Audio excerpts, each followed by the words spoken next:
بسم اللہ الرحمن الرحیم۔ السلام علیکم۔ لاکھوں کروڑوں درود و سلام نبی کریم صلی اللہ علیہ وآلہ وسلم پر۔ دیکھتی آنکھوں سنتے کانوں ضرب الاسلام کی جانب سے عبد المنان کا سلام پہنچے۔ قرآن مجید حضرت ابراہیم علیہ السلام اور مرتود نمرود کا ذکر کرتا ہے۔ نمرود نے کس طرح اللہ تعالیٰ سے لڑنے کا فیصلہ کیا اور کتنی فوج جمع کی، پھر اللہ تعالیٰ کا عذاب کیسے آیا اس پر۔ حضرت ابراہیم علیہ السلام کو آگ میں ڈالنے کے لیے کس قدر آگ بھڑکائی گئی اور اس کی شدت کتنی تھی، اور حضرت ابراہیم علیہ السلام آگ میں کس طرح پھینکے گئے، اور حضرت ابراہیم علیہ السلام نے کون سے وہ 3 جھوٹ تھے جو جائز تھے ان کے لیے وہ بولتے۔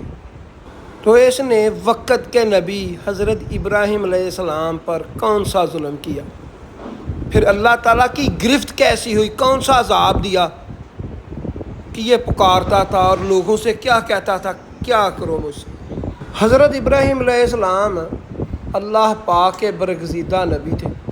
اللہ پاک نے آپ کو اپنا خلیل بنایا تھا، اس لیے حضرت ابراہیم علیہ السلام کو خلیل اللہ بھی کہا جاتا ہے۔ حضرت ابراہیم علیہ السلام کے بعد جتنے انبیاء کرام تشریف لائے سب آپ علیہ السلام کی اولاد سے ہوئے، اسی لیے حضرت ابراہیم علیہ السلام کو ابو الانبیاء یعنی انبیاء کے والد بھی کہا جاتا ہے۔ حضرت ابراہیم علیہ السلام پہلے انسان ہیں جنہوں نے باقاعدہ اہتمام کے ساتھ مہمانوں کی مہمان نوازی کی۔ اس اعتبار سے آپ علیہ السلام کا لقب ابو الضیفان یعنی مہمان نوازی کرنے والا ہے۔ حضرت ابراہیم علیہ السلام کا حلیہ مبارک۔ حضرت ابراہیم علیہ السلام کی شکل و صورت ظاہری مشابہت تاجدار انبیاء محمد رسول اللہ صلی اللہ علیہ وآلہ وسلم سے بہت ملتی جلتی تھی، یہاں تک کہ پیارے آقا صلی اللہ علیہ وآلہ وسلم نے فرمایا، حضرت ابراہیم علیہ السلام کو دیکھنا ہو تو اپنے صحابے یعنی محمد رسول اللہ صلی اللہ علیہ وآلہ وسلم کو دیکھ لو۔ حضرت ابراہیم علیہ السلام عراق کے شہر بابل میں پیدا ہوئے۔ اس وقت تمام دنیا پر نمرود کی بادشاہ تھی اور اس کا دارالحکومت بھی بابل ہی تھا۔ نمرود بہت سرکش، انتہائی احمق اور ظالم بادشاہ تھا۔ ایسا بدبخت تھا کہ وہ بندہ مگر دعویٰ خدائی کا کرتا تھا اور لوگوں کو مجبور کر کے اپنی عبادت کروایا کرتا تھا۔ اس وقت جب ہر طرف کفر و شرک پھیلا ہوا تھا تو حضرت ابراہیم علیہ السلام نے کلمہ حق بلند فرمایا، دین حق کی تبلیغ شروع فرمائی اور لوگوں کو اللہ وحدہ لا شریک کی عبادت کی طرف بلایا۔ اسی سلسلے میں ایک بار حضرت ابراہیم علیہ السلام اور نمرود کے درمیان توحید کے موضوع پر مناظرہ ہوا۔ اللہ پاک نے اس مناظرے کو سپارہ نمبر 3 سورۃ البقرہ 258 آیات میں ذکر فرمایا۔ اے حبیب، کیا تو نے اس کو نہ دیکھا تھا جس نے ابراہیم سے اس کے رب کے بارے میں اس بنا پر جھگڑا کیا۔ اللہ سورۃ البقرہ میں آیات نمبر 258 میں ارشاد فرماتا ہے، اے حبیب، کیا تو نے اس کو نہ دیکھا تھا جس نے ابراہیم سے اس کے رب کے بارے میں اس بنا پر جھگڑا کیا کہ اللہ نے اسے بادشاہی دی ہے۔ جب ابراہیم نے فرمایا میرا رب تو وہ ہے جو زندگی دیتا ہے اور موت دیتا ہے، تو اس نے کہا میں بھی زندگی دیتا ہوں اور موت دیتا ہوں۔ حضرت ابراہیم علیہ السلام نے فرمایا اللہ تو سورج کو مشرق سے نکالتا ہے، تو سورج کو مغرب سے نکال دے۔ تو اس کافر کے ہوش اڑ گئے، تو اللہ ظالموں کو ہدایت نہیں دیتا۔ ایسے ایمان افروز واقعے کی تفصیل کچھ یوں ہے۔ ایک بار قید سالی ہو گئی، بادشاہیں رک گئیں، اناج ختم ہونے لگا تو لوگ مشکلات کا شکار ہونے لگے۔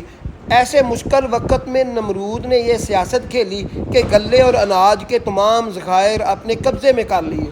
اب جو کوئی غلہ لینے آتا نمرود اس سے پوچھتا تیرا رب کون ہے، تو وہ کہہ دیتا میرا رب تو ہے۔ نمرود اسے غلہ دے دیتا۔ اسی دوران حضرت ابراہیم علیہ السلام بھی نمرود کے دربار میں تشریف لائے۔ اس وقت حضرت ابراہیم علیہ السلام اور نمرود کے درمیان یہ مناظرہ ہوا جو قرآن مجید نے بیان کیا ہے۔ حضرت ابراہیم علیہ السلام کی دلیل بالکل واضح، مکمل اور آسانی سے سمجھ آنے والی تھی، اور اس کا جواب دینا نمرود بدبخت کے بس کی بات نہیں تھی۔ البتہ نمرود ایک بادشاہ تھا، آس پاس سب اس کی وزیر مشیر تھے، اسے خدا ماننے والی عوام تھی، اور ان سب کے سامنے حضرت ابراہیم علیہ السلام کی دلیل کا جواب نہ دے سکنا نمرود کے لیے سخت ذلت کا سبب تھا۔ لہٰذا اس بیوقوف نے اپنی جھوٹی عزت بچانے کے لیے نہایت احمقانہ جواب دیا، بولا میں بھی زندگی دیتا ہوں اور موت دیتا ہوں، یعنی اے ابراہیم علیہ السلام، آپ کے کہنے کے مطابق اگر رب وہ ہوتا ہے جو زندگی اور موت دیتا ہے تو یہ کام میں بھی کر لیتا ہوں، لہٰذا آپ کی دلیل کی روح سے میں رب ہوا۔ پھر نمرود نے اپنے دعوے کو ثابت کرنے کے لیے 2 قیدی بلائے، ان میں سے ایک کو قتل کر دیا اور دوسرے کو رہا کر دیا، اور پھر کہا دیکھو جسے میں نے چھوڑ دیا میں نے اسے زندگی دے دی، اور جسے قتل کر دیا اسے میں نے موت دے دی۔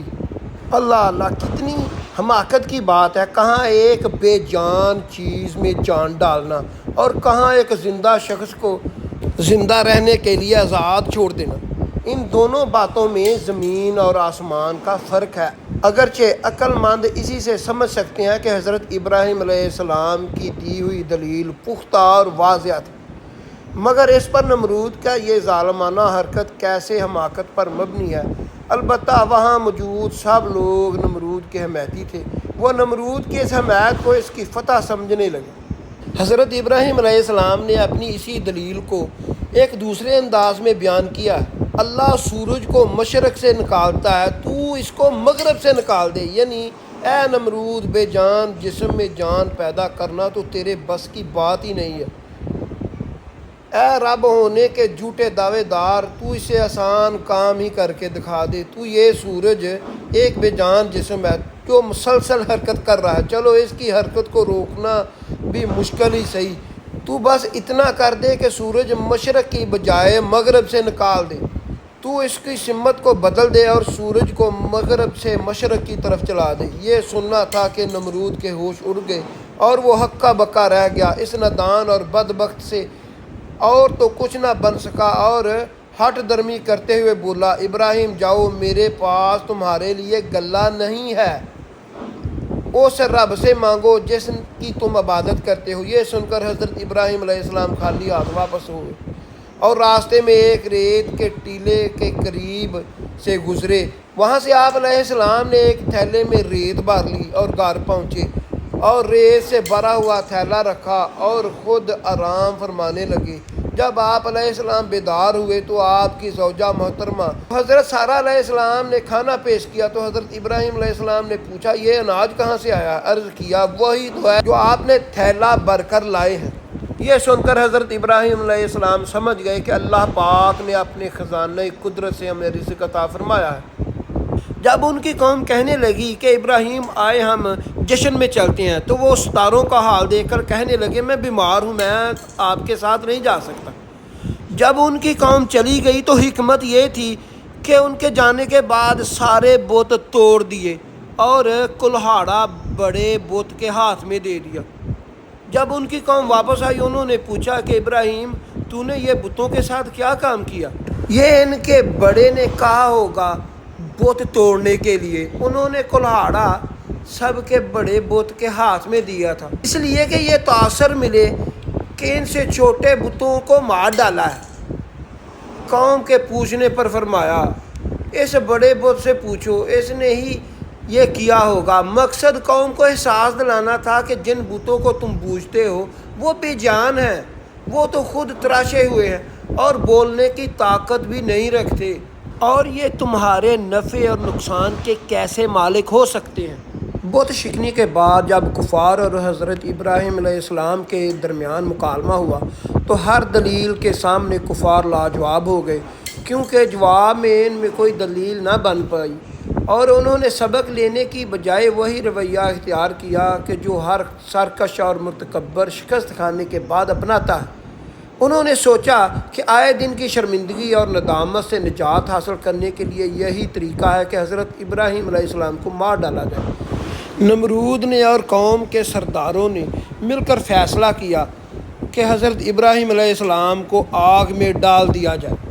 قوم کے سرداروں نے اس تجویز پر غور کیا اور یہ طے پایا کہ حضرت ابراہیم علیہ السلام کو عام لوگوں کے سامنے سزا دی جائے تاکہ کوئی دوسرا اس قسم کی حرکتیں نہ کر سکے۔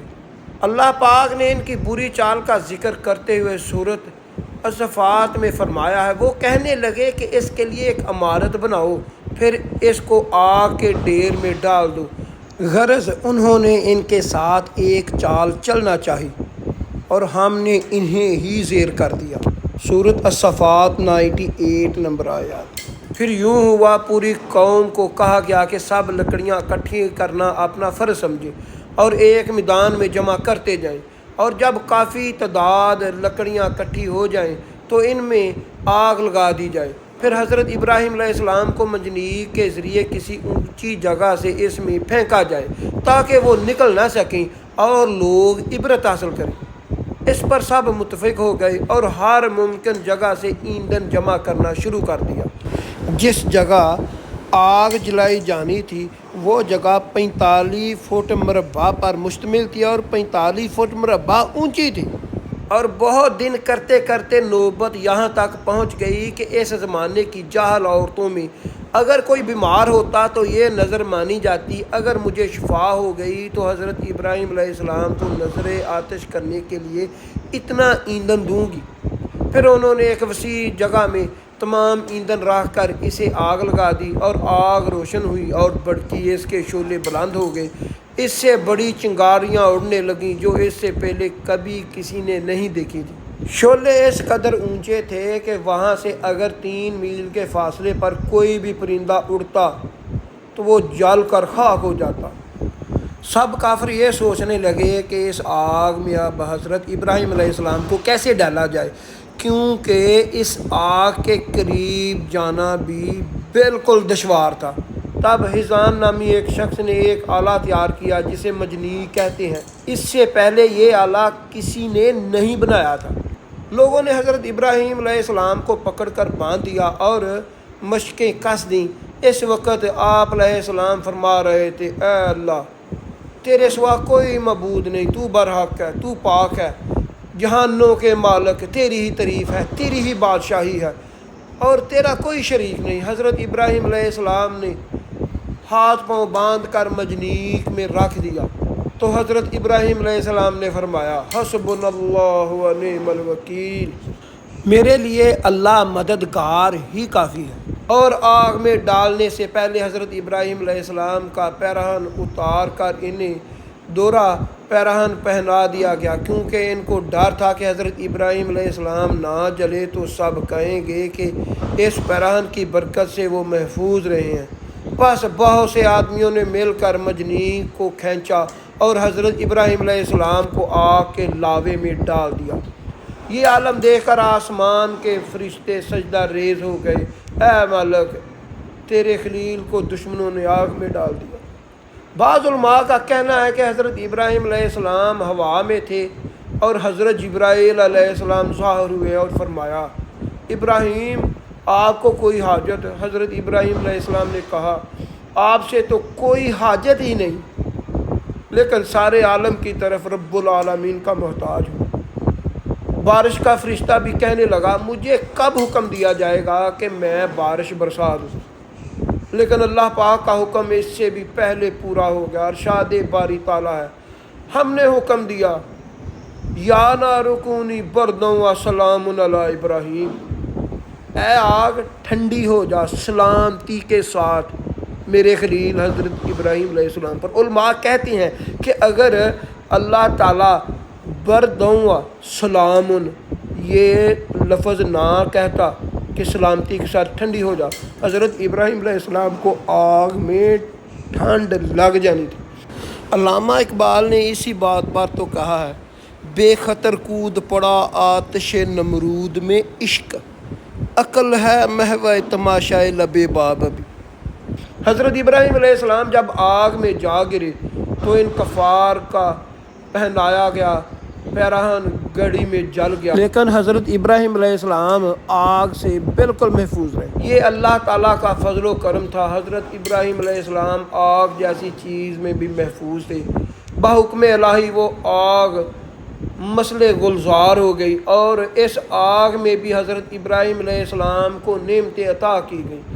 آگ آپ کو نقصان نہ پہنچا پائی۔ حضرت جبرائیل علیہ السلام نے کہا آپ کا صبر عجیب صبر رہا، جو مشکل وقت آپ پر تھا اس میں لوگ نہ جانے کیا کچھ کرتے ہیں، لیکن آپ نے کوئی حاجت طلب نہیں کی اور اپنے پروردگار پر بھروسہ رکھا، اس لیے یہ معجزہ اور اللہ پاک کی عنایت آپ علیہ السلام سے پہلے کسی پر نہیں ہوئی۔ راوی کہتے ہیں کہ مسلسل آگ میں 40 دن رہنے کے بعد حضرت ابراہیم علیہ السلام کو آگ نے ذرہ برابر بھی نہیں جلایا تھا۔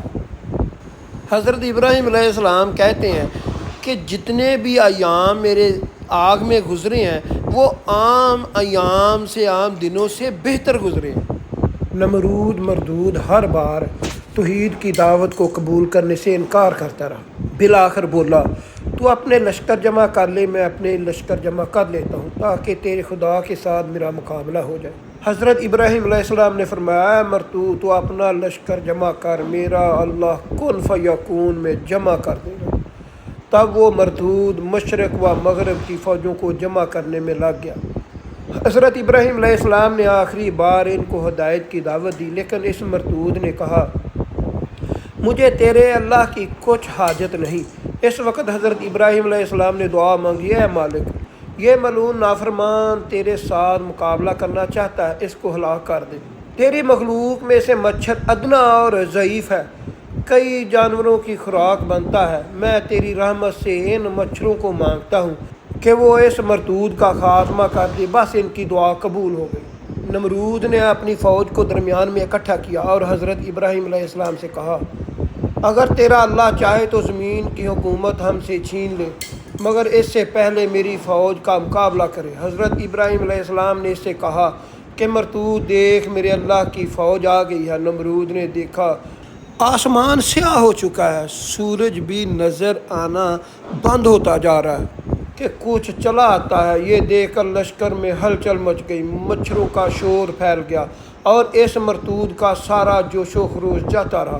یوں اللہ تعالیٰ نے اس لشکر پر مچھر مسلط کر دیے، انہوں نے ان کا گوشت اس طرح کھا لیا کہ صرف ہڈیاں ہی باقی رہ گئیں۔ ایک مچھر جو لنگڑا تھا وہ نمرود کی ناک سے ہوتا ہوا اس کے دماغ میں چلا گیا اور وہ اپنے پر پھیلاتا، اس کو کاٹتا، اس کی وجہ سے اس کو درد ہوتی اور وہ ایک اپنے ملازم کو کہتا کہ ایک جوتے کے ساتھ مجھے مارو، وہ جوتا اس کے سر پر مارتا۔ جوتا مارنے سے وہ مچھر جو ہے وہ تھوڑا سکون پاتا اور اس کو بھی سکون ہوتا۔ جب پھر وہ اپنا کام اللہ کے حکم سے شروع کرتا، پھر نمرود کہتا کہ میرے سر پر جوتا مارو۔ اسی طرح جوتے مارنے کے لیے اس نے ملازم رکھ لیے۔ ایک ملازم کی ڈیوٹی ہوتی وہ جوتے مارتا، جب وہ اس کی ڈیوٹی ختم ہو جاتی دوسرا ملازم اس کے سر پر جوتے مارتا۔ جوتے مارنے کی وجہ سے نمرود کے سر پر بال ختم ہو گئے تھے اور وہ جوتے کھا کھا کر اسی طرح کفر کی حالت میں ہی دنیا سے چلا گیا، مر گیا۔